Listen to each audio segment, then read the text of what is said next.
Have you just don't like is that this one? We have a window where some plastic.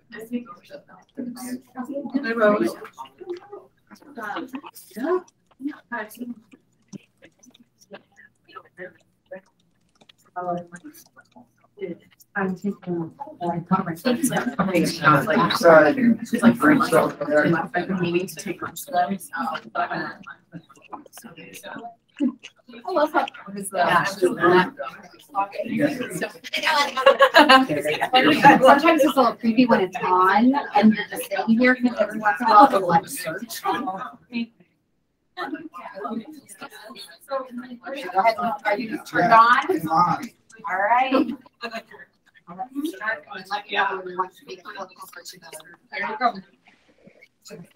Sounds good. All right. We are going to get started here. Thank you guys for coming. Just a few introductions. My name is Chuck Simmons, and I am one of the owners of Motto Mortgage Midwest. And then my business partner, Emily Hemer, is here as well. So we appreciate you guys being here. What we wanted to do is take a few minutes, just about an hour of your time and talk through what is a hot topic right now, and that is seller credits, how seller credits can be used, and more specifically kind of get into the details. Everybody hears about these buy downs, and so we want to get into some of the details. Actually, we're going to probably get too technical with it, but I want you to understand not only how it's marketed, but really behind the scenes how those buy downs work and those temporary buy downs work. So in your packets, we've got on the left-hand side, we basically got the presentation that we're going through. On the right-hand side, we've got a reference guide for what you can use seller contributions for. And then behind that is part of the presentation. But again, like I said, it gets real technical. So that'll be a good sheet to reference when I'm kind of going through the costs of the buy downs, the benefits of the buy downs, and how that works. So, when we talk with, through seller credit right now, with the way the market has flipped, what we're seeing a lot of, and a lot of calls that we get are, my buyer is about to lower the price. Are there any other options? And so, what we want to do is kind of show some ways you can use those funds, because the minute you drop the price, you're not getting that money back. That price has dropped, and it's not like they can raise it back up again.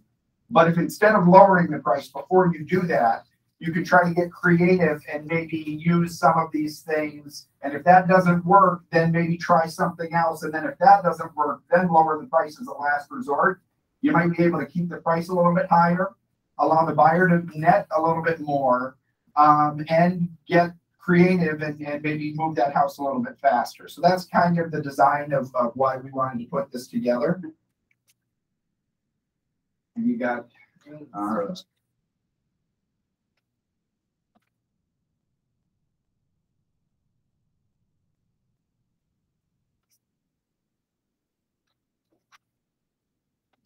all right, so with the seller credits, some of the advantages of seller credits, like I just said, it gives the seller more flexibility. So if they drop the price $10,000, they're not going to get that $10,000 back. So it gives them more flexibility. It could go towards closing costs. We're seeing a lot of that back again. It could go towards buy downs. We will get into specifics of the buy downs here shortly. You could use it to reduce or eliminate mortgage insurance. So if you've got a buyer who is putting less than 20% down, they're going to have mortgage insurance. And specifically on a conventional is, that mortgage insurance, there are ways they could pay up front to buy that mortgage insurance out or reduce it. They could pay a little bit up front. It's called a split premium. They could pay a little bit up front, and then it will lower what that monthly mortgage insurance is.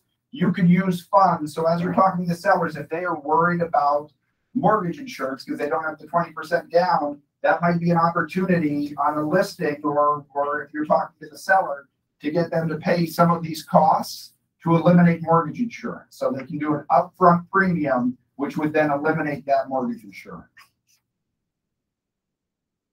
You can cater to creative solutions. So, like I said, you could combine some of these. Maybe some of it goes towards closing costs, some of it goes towards eliminating mortgage insurance, some of it goes towards a permanent or a temporary buy down. You really can get creative. And then we're going to also talk with veterans. There's an entire package you could put together for veteran buyers that you can't do for any other lender. So, with VA financing, and it'll blow your mind. So we'll talk through that as well. And then instant savings that will appeal to buyers. If we're doing the temporary buy downs, they could realize thousands of dollars, sometimes tens of thousands of dollars in savings in 1 to 2 years. And so the temporary buy downs are where you're going to see, or your buyer is going to see, the biggest benefit in regards to how quickly they can see, money in their pocket. So, I'm going to talk a little bit about just the different seller paid closing costs that you can do. There's specific maximums depending on what program your buyer is using. So that's one of the sheets in here. These have been this way for as long as I can remember, forever. It's pretty straightforward, except for when you get into conventional, it varies depending on how much the buyer is putting up down. So VA, 4% with an asterisk. I'll work on conventional first. So conventional, less than 10% down, you can only get up to 3% of the purchase price and seller paid closing costs. If you do 10% to 24.99% down, you can get up to 6%, and then 25% down plus, you can get up to 9% seller costs. Conventional, if it's an investment property, only 2%. I carry this with me all the time. It's a good handy tool to keep in your purse or whatever. And then FHA, we're at that 6%, USDA 6% as well. And then VA 4%. Now that's on top of reasonable closing costs. Conventional, FHA, USDA, that's your typical closing cost prepaid items. Pretty straightforward. Can't go above and beyond that for the most part. So VA, they have a little bit of a caveat in there that isn't really widely used or known about, I guess. But you can use seller concessions when it comes to VA. So, 4% could go towards paying off the buyer's debt. You could get the buyer appliances or TV, throw on a TV to incent the buyer to purchase a home. This is the only program where you can use incentives like this to inducement to buy. I don't know if you've ever heard that term, is a no-no basically, except for when it comes to VA. So yeah, and get creative. Any other combination that you could think of, or the buyer has a specific want or need when it comes to the home purchase. So can the buyer decide then, like, hey, I don't want this to go towards my closing costs. I want all new appliances. Yeah. You could make that request. Yeah. As far as your negotiations. Sometimes it isn't necessarily a request of theirs or a want. It's something maybe that is a need to keep the deal together. Yeah. Which we have experienced personally. It's been a while now, but we had a friend, and for what I don't even remember why, but credit dropped middle of the process. Okay, went from above a 660, now he's like a 620. Well, once you hit those like lower thresholds with credit, there's debt to income ratio limits. So once you go below 620, you can't go over a certain debt to income ratio.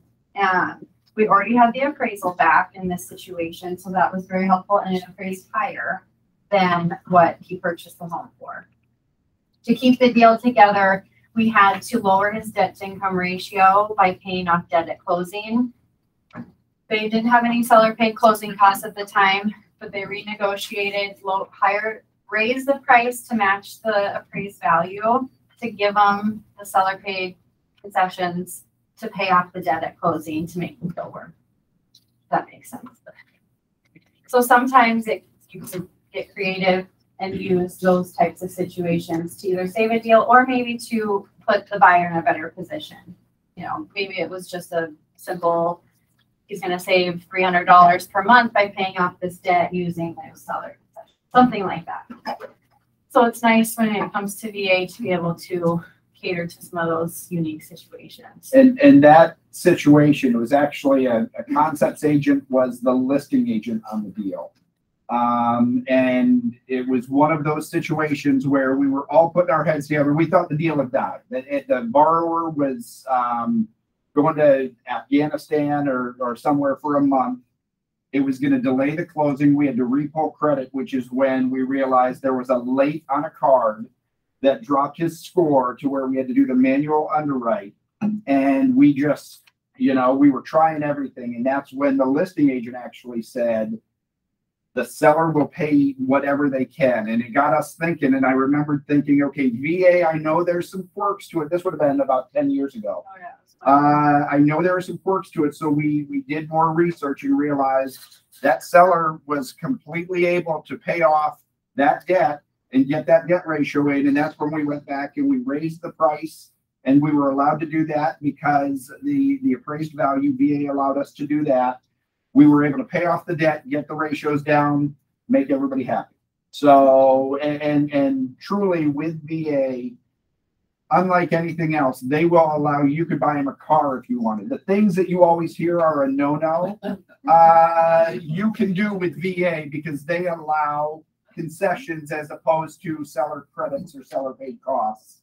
And so if you've got a listing that is not moving, I would recommend a VA, a veteran special, you know, and just let them know that you'll get them an Xbox and a big screen TV. I mean, something along those lines. Try to, you know, find some creative way to get people talking. And then you explain on a VA loan, these are allowed. And that 4% is above and beyond reasonable closing costs. So if you've got $3,000 in closing costs, you can do 4% of the purchase price above and beyond that for whatever it is that you need. You would be writing that into the original purchase agreement, like yes. The seller's going to pay for all these appliances. Yes. Put it on the purchase agreement. If you've ever had a situation where somebody said, I don't want to see that or I don't want to hear that, here with VA, you put it right on there. So not that that's ever happened, but yes, exactly. So yeah, you can put that right on there. What about on any of them? Not towards down payment, right? Right. On and not for VA either. Obviously, not for VA, right? But so it can't go towards down payment, and by that what we mean is if somebody has 5% that they need to put down, or FHA 3.5%, we have to verify that the borrowers have that money. Okay, they have to have 3.5% or 5%. It has to be verified funds.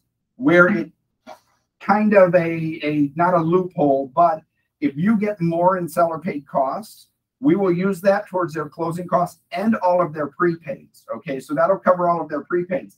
The tax proration credit will then come in and reduce what they need to come to closing with. So it really does apply towards it, but the borrower has to verify that they have those funds even if they don't need it.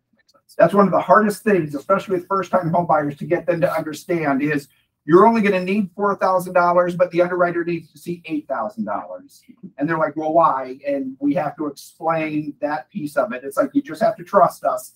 At closing, it's going to come in closer to $4,000. So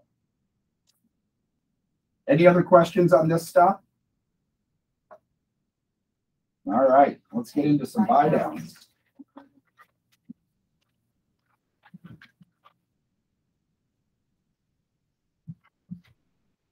All right, so with buy downs, permanent versus temporary. A permanent buy down, I think everybody is familiar with that.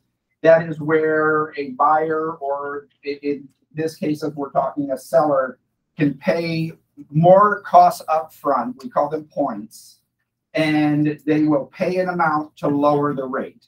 Okay, so that permanent buy down, works best when a buyer plans to be in the home and the mortgage, that's the key part, for 6+ years is typically that break-even point. The interest rate is lowered for the entire term of the mortgage, resulting in a lower principal and interest payment and lower interest paid over the life of the loan. I didn't put this in your packet, but before we came here, I printed off one of our investors on a conventional loan where their rate's at and what the cost for a buy down would be. So right now, 30-year fixed, 5% down on a $350,000 loan. That rate is at 6.485%. It actually came down quite a bit on Thursday last week because those were approaching near 7. So 6.485%. It would cost the buyer or the seller 0.412 points. So on a $350,000 loan, that would be $1,442 to get that rate from 6.485 to 6.375. And that would save them $25 a month. So when we talk buy downs with buyers, we are always looking at break-even points. Okay, that's what we will always do, that calculation and say it would cost you $1,442 to save $25 a month. Okay, that means it is going to take 50 months or 60 months or whatever that may be to pay it back. The cost of the buy down varies by rate, by day, by investor. So it's not just a set amount. So as an example, to get to 6.25, from 6.375 to 6.25 would cost almost another half point. Okay. But then to get it another 8 to 6 1/8 from that 6.25 only costs 0.125. So we will also look at those trends a little bit. And when we talk to buyers, it may make sense financially for them to pay a little bit more to get that rate down just a little further because that gap is not as much. If we're talking a half a point, or basically if we're talking a half a point in cost to get it down an 8, that break-even point is going to be 6 or 7 years. If we're talking an 1/8 of a point to get it down an 8, that break-even point is probably going to be about 2 years, and that's a lot more reasonable for buyers. Okay, does that make sense? Stop me with any questions if it doesn't make sense. The reason why I stressed end the mortgage, and you see this a lot now, if you've heard, everybody wants to know what the adjustable rate mortgages are. And there are still a few banks out there, and there are still a few credit unions that have some in-house arms that are decent rates. But if you hear most people say it's not worth doing an arm right now, an adjustable rate, that's because the adjustable rate mortgages are at or even above the 30-year fixed rates right now. And the reason for that is because if you ask almost every expert out there, they're going to tell you rates are coming back down within the next 2 years. Okay. And so whatever reason they think that, whatever forecast, probably more than likely not to where they were. We're probably not going to see 2s, but 4s are not unreasonable. And so if you just went into an arm at 3.875 or 4.5, and you can get a 30-year fixed back down at 4, you're going to refinance out of that. And it makes no money for the people doing those arms because of the way it works on the backside with hedging. That's why nobody wants to do arms right now, because if there's a refi boom, the banks that did those arms are going to lose money. So when we are looking at permanent buy downs and the advantage to a buyer, if they're only in that house or in that mortgage for 2 years and then they refinance, then they pretty much wasted money because they didn't even meet that break-even point. Even though it was the seller's funds, they could have used that towards something else that might have been a more immediate relief for them. Does that make sense? All right. So temporary buy downs work best for a buyer looking for significant short-term savings. The rate is reduced for the buyer for a period of up to 3 years. So you're going to want to reference this sheet, which I have separately behind on the right-hand side behind this. I have this sheet out separately, and we're going to go back to that a few different times. So what I'm showing here is the actual cost of what it takes to buy a rate down 3%, 2%, and 1%. And that will then play into some of these calculations that we do. So in an example, $350,000 loan, if the fixed 30-year interest rate were 6.375, the principal and interest on that is $2,183.55 a month. Okay, easy, makes sense? If that rate were at 3.375, so if you were to buy that rate down 3% for 1 year, the principal and interest would be $1,547.34. So you are saving the borrower $636.21 a month, or $7,634.52 a year. Okay, that is within 12 months. That buyer has just saved that amount of money. Okay, whereas with a temporary buy down, if you're saving them $25 or $50 a month, that's $300 to $600 a year. Here, you're seeing thousands of dollars in savings in that first year. If the rate were at 4.375, so if it were a 2% buy down, the principal and interest would be $1,747.50 a month, which saves the borrower $436.05 a month, or $5,232.60 a year. And if the rate were 5.375, so a 1% buy down, the principal and interest would be $1,959.90 a month, saving the borrower $223.65 per month, which is $2683.80 a year. Does everybody following this? Does this make sense? Stop me with any questions. What is the cost for the points? The cost is the exact amount of what the savings is. So we're going to get into that. It never, ever makes sense for a buyer to pay for a temporary buy down. It is always going to be seller or builder paid. In the past, and when I say in the past, I'm going to date myself a little bit. In 2003, 2004, 2005, a buyer could have an advantage that they could actually qualify on that lower rate. Okay, now they have to qualify on the actual rate and not the lower rate. The danger to them qualifying on the lower rate was you've got a borrower who can afford a $1,547 a month principal and interest payment, but they can't afford a $2,183 a month. And what happens within 3 years? That rate jumps up, they can no longer afford it. Okay. There are builders who made a fortune off of using buy downs. They would raise the price of their home. They would use it to do a 2-1 or a 3-2-1 buy down in a tax abatement area. And within 5 years, once those payments went up and once taxes kicked in, you had a whole lot of foreclosures.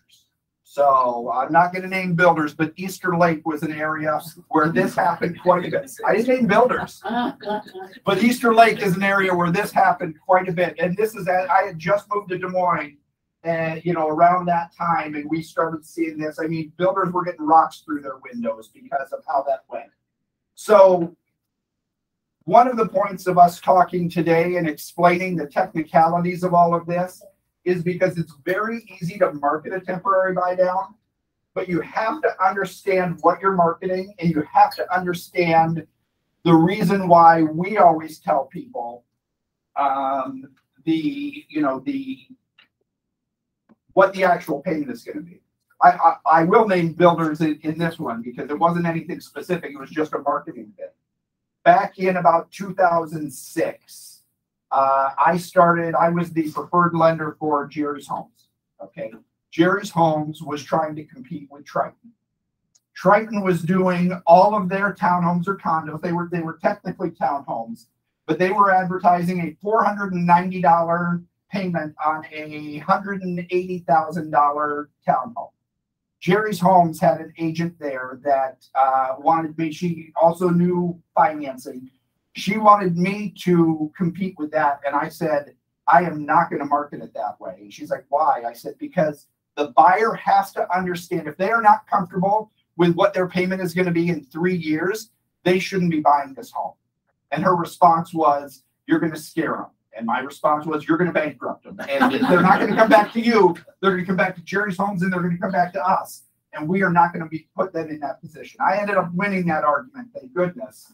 But that's how we've always been, is it's great to let them understand the benefit, but you also can't be afraid to explain to them what the true numbers behind it are. Because in this case, if they're not comfortable with a principal and interest payment of $2,200, they shouldn't be buying that home. Okay. You can hope and pray that your income is going to go up or your expenses are going to go down in the next 2 or 3 years. But life happens and it doesn't always happen that way, and it can get real scary. So, all right. So I'm going to show a few examples. We hear a lot about 3-2-1 buy downs. You hear actually more about 2-1 buy downs, but we're starting to hear some people say, well, I hear this company will do a 3-2-1 buy down. That must be better. Technically, yes, but here's the reason that isn't always going to work. If you look back at the that sheet, if you reference that sheet with a 3-2-1 buy down, that first year, the payment is based off a 3.375 rate. So those first 12 payments are at $1,547.34. Okay. That buyer is realizing a savings of $7,634.52 in that first year. Payments 13 through 24, it goes up to $1,747.50, and they're realizing a savings of $5,232.60 in that second year. And then in year 3, it goes, the next 12 payments are at $1,959.90, and they are saving $26.83. So this buyer is loving a 3-2-1 buy down, because in those first 3 years, they saved $15,550.92. Okay, that is direct savings to the buyer from their payment, and that is awesome. Here's the problem. The cost of the buy down is equal to the savings. So a seller has to be willing to spend $15,550.92 to make that happen.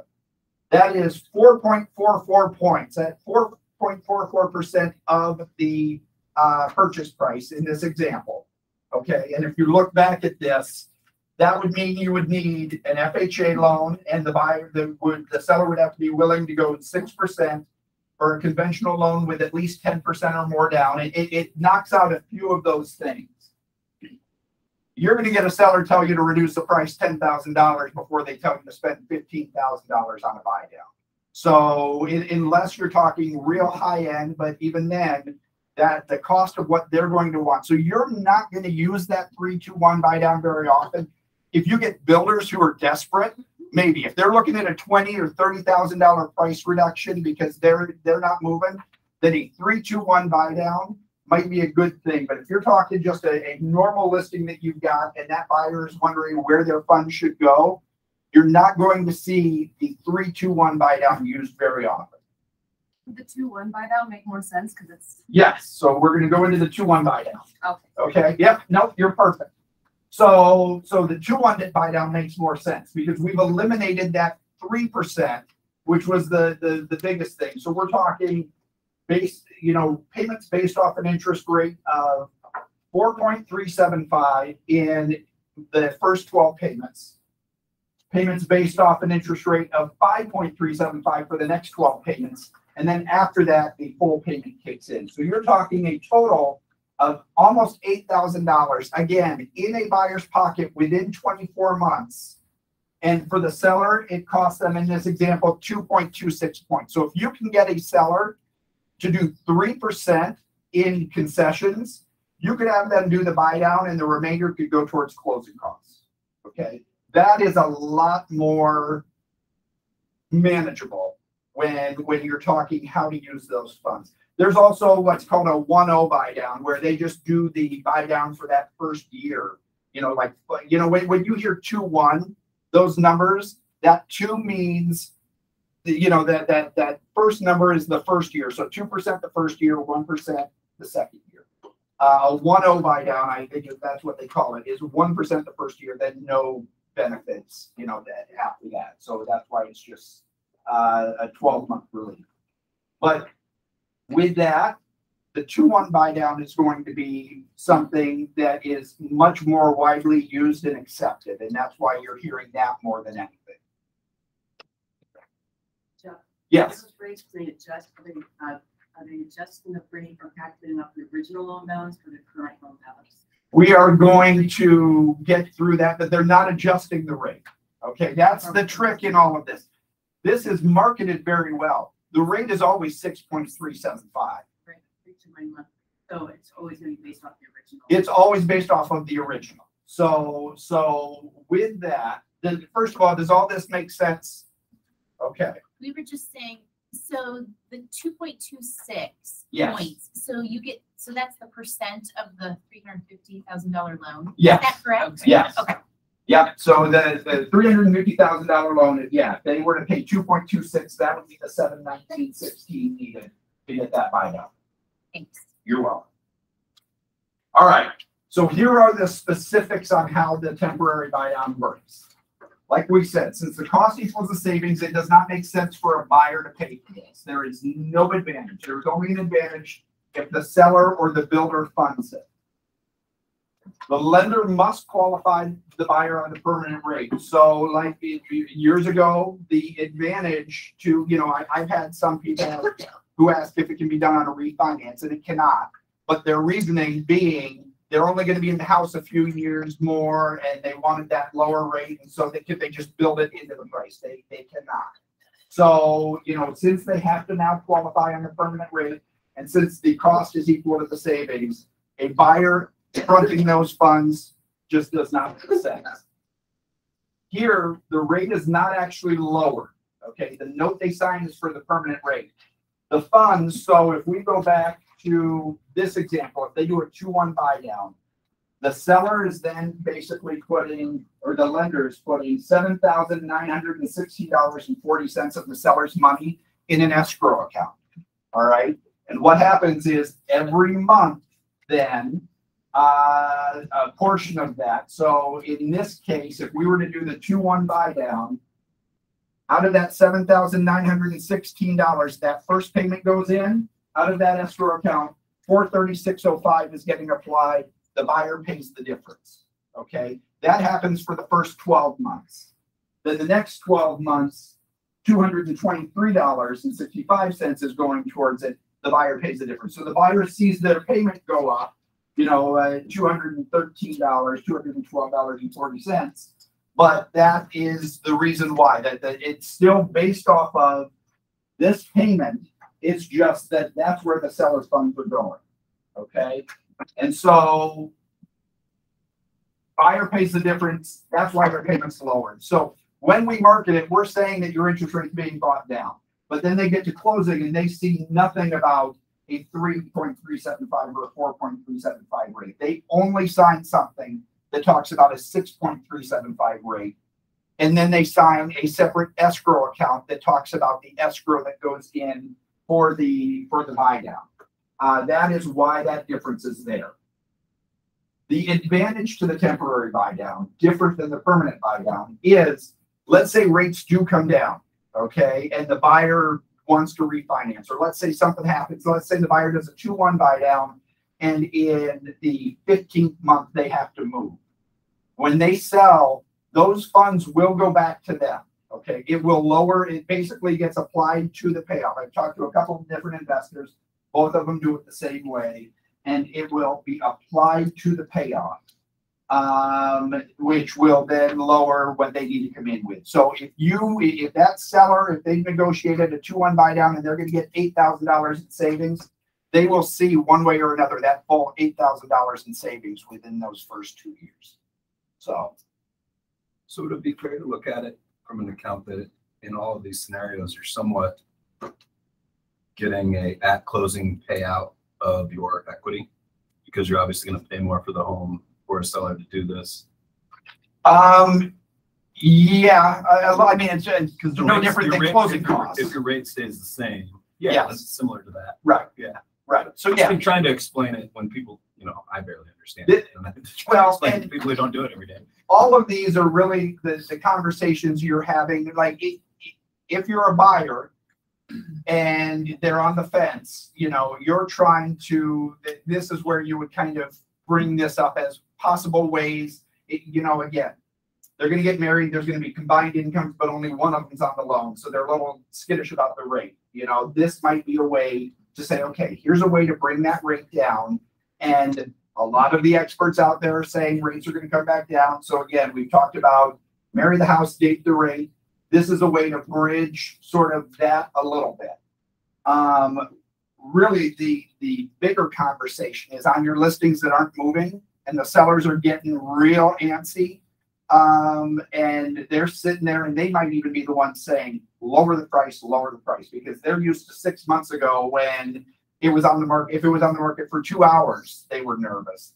Now, you know, if it's on the market for a day, a week, a month, I mean, a normal time, they're getting real nervous. And so this is a conversation where you can say, here are some ways we might be able to keep the price the same for now and just try to appeal to different buyers. And it's hard because you might have to cater it. Somebody goes in, you find out how they like the house. If they're worried about the payment or whatever, that's when you can say, you know, the seller's flexible and would put money towards closing costs or put money towards, you know, if they're not putting 20% down, put money towards paying off your mortgage insurance, or we could look at buy downs. You let us know and let's figure out a way to make this work. And that's where you can then get it at, you know, you're getting, you know, the house sold at the higher price. The neighbors are happy because the house sold at the higher price. The seller is, you know, in a lot of ways, instead of reducing it, you know, in this case, $10,000, which on, you tell me, but on a $400,000 or $350,000 house, what I tend to see is when there's a price drop, typically it's about $10,000. So here, maybe it's only going to cost them $8,000 to do the buy down, and the buyer just, or the seller just netted $2,000 and they're happy.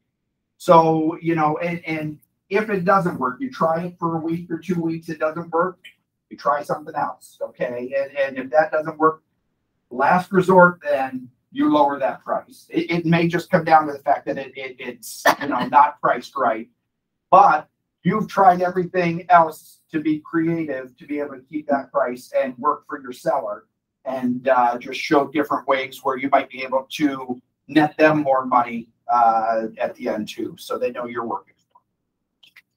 I guess the follow-up to that is we are not allowed to advertise directly on the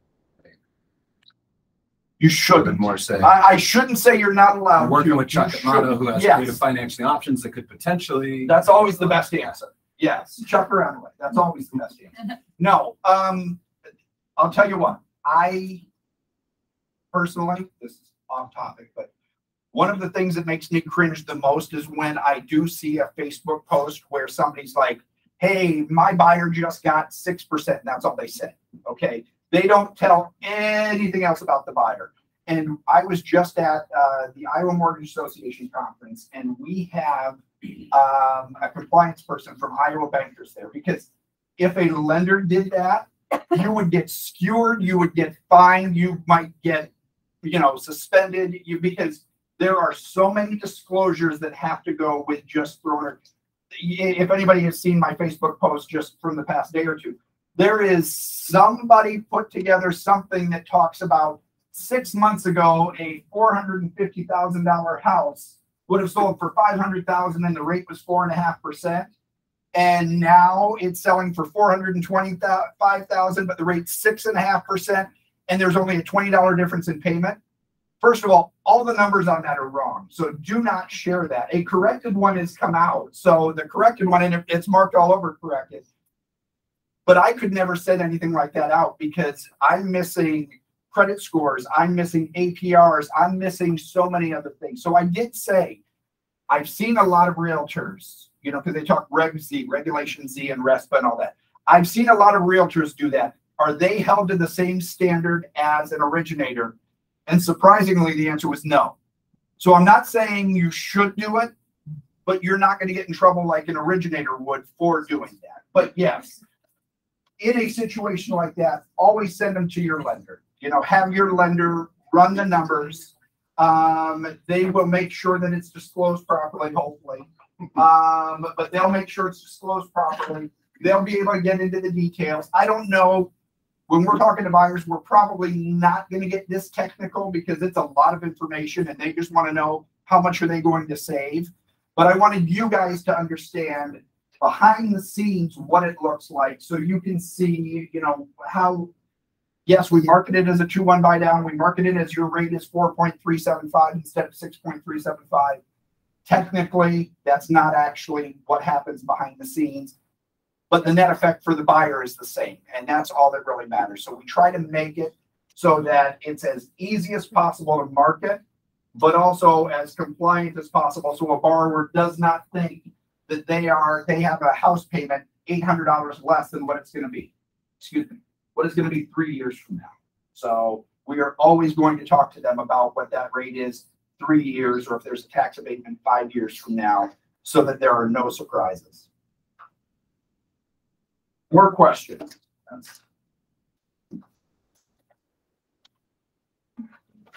that have to be written a certain way on a purchase agreement or an addendum? No, you don't. All you have to do is write that the seller is going to pay 6% towards closing costs, prepaids, actuals, whatever you would normally do, and then the lender can apply it towards however they want. If you want to specifically say a buy down, you can. But it does not need to be specified in that way. There's a little room for negotiation in regards to what the buyer and seller decide to do with those funds. So, Emily, anything more? Oh, that's great. I'm sorry. Yeah. Slow down for a second. So you're saying like 2% or 6% for closing costs? So prepaids, can you put buy downs in? You can, but you don't have to. Okay. You can. So what Is it better to keep it general? Like yes, it's better to keep it general, and that way there's some flexibility there. So what I see is typically 3% for closing costs, prepaids, or actuals is what I see a lot of. Okay, this would be considered a closing cost or an actual at that point. And so with that, we can use those funds. If it changes in between, maybe they've decided they would rather do a lower buy down and have more closing costs paid. Whatever it is, an inspection comes in and they have to change those funds, then we don't have to worry about that. With VA, you could probably get more specific, or we would maybe ask for an addendum at that point if you're going to use funds for anything other than closing cost prepaid. If you're going to use funds to, buy down somebody's debt, then we will probably have an addendum that says seller is paying $3,000 to pay off buyer's Capital One card or whatever it may be. So, yeah. Can you tell those of us who don't know what actuals are referring to? I just see it. I couldn't really tell you. Really, actuals, when I see stuff like actuals, I'm thinking it would be appraisal fee. I mean, ones where there's a defined cost. Appraisal, maybe inspection, things like that. I think people want to cover all bases. So that covers all of our bases. Yes, because if you just put closing costs, okay, and you have $4,000 in closing costs, and the true closing costs are $2,500, and you did not put prepaids or cover, CYA a little bit on some of that, then the seller ends up not having to pay the full $4,000. They only have to pay the $2,500. So I'm just seeing more of a general. I can't define it, but anybody else, Dave? You've been in this business quite a bit. I was trying to be quiet for you. Yeah. No. Or any allowance lender. Okay. Does the purchase agreement automatically state that though? Because we're just typing the number in there. Seller credits. Now, do you know? It doesn't say. No, you have to add that in. Add I them. believe on the new purchase agreement that they have added some of that language, but we'll have to see what comes out. Okay. Good question. And if they are afraid, after you show them the initial payment, just say, Chuck says rates are coming down in 3 years. That's exactly, yes, true. That I just guaranteed it. Yeah. So, great. If you want, so in your packet, that presentation is in there. We can get you anything else that you need from a marketing standpoint. If you have any questions, just reach out to Emily or I. We are happy to help. If you want, I know we've got some brokers from some other offices here. We are more than happy to come out and do this at your specific office. If you think there are other agents that want to hear it, it won't be the CE credits. They have to be here for the CE credits. But we are more than happy to come in and, go through this, buy downs, talk through strategies, anything that you need. So thank you guys for your time. Absolutely. There's more food, I think, probably.